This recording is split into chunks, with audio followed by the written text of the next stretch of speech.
Yes, dear student, today's your next topic is Jallianwala Bagh incident. You know very well it happened on 13th April 1919, and at present it is located at Amritsar in state of Punjab.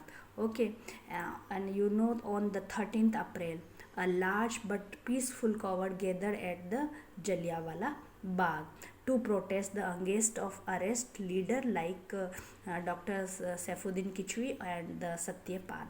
And there are though yes, you have seen the picture of these Congress leader. Okay, and the what type of building is there of Jallianwala Bagh? Jallianwala Bagh had only one exist, and its other three sides were enclosed by building. Okay, then the commander of General Dyer, yes, he was the military commander of Amritsar, and he heard that the gathering were in the Jallianwala Bagh, and then he came with the his soldier, and he ordered to shoot them, and the troop kept of firing till their ammunition was executed, यानी कि जब तक लोग मारे नहीं गए तब तक उन्होंने फायरिंग चलती रही। और एंड द इस घटना ने सारे लोगों को झकझकोर दिया, यानी कि दिमाग से वो बिल्कुल जनकोर दिया। हम कहते हैं ना कि बहुत आहत हुए, यानी कि सारे इंडियन बहुत आहत हुए।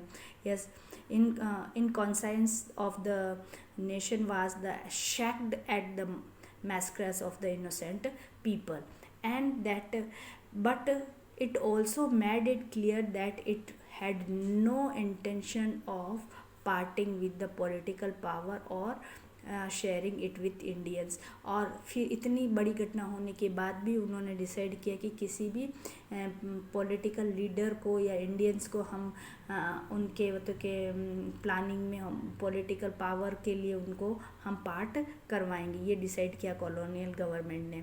इसके बाद क्योंकि सेपरेस करना था उनको प्रोटेस्टर को, तो after the massacre the British government made a half-hearted and the attempt to the constitution reform. और फिर भी इसको नज़रअंदाज कर लिया, और उन्होंने और इसको स्ट्रिक्टली नियम लागू करने के लिए निर्दयतापूर्वक उन्होंने कॉन्स्टिट्यूशन को रिफॉर्म किया, यानी कि वो खुद ही कॉन्स्टिट्यूशन में कुछ चेंजेस करके लेके आए, जिसे हम क्या कहते हैं, Rowlatt Act.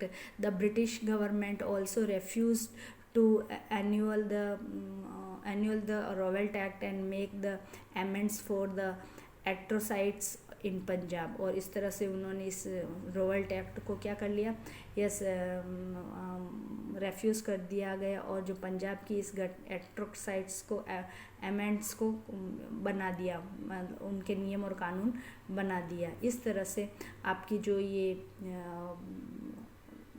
जिस जालियांवाला बाग ट्रेजेडी हुई हैं वो बहुत ही बड़ी क्रूल थी जो लोगों को, और इसमें लगभग कहा जाता है कि बहुत सारे लोग मारे गए।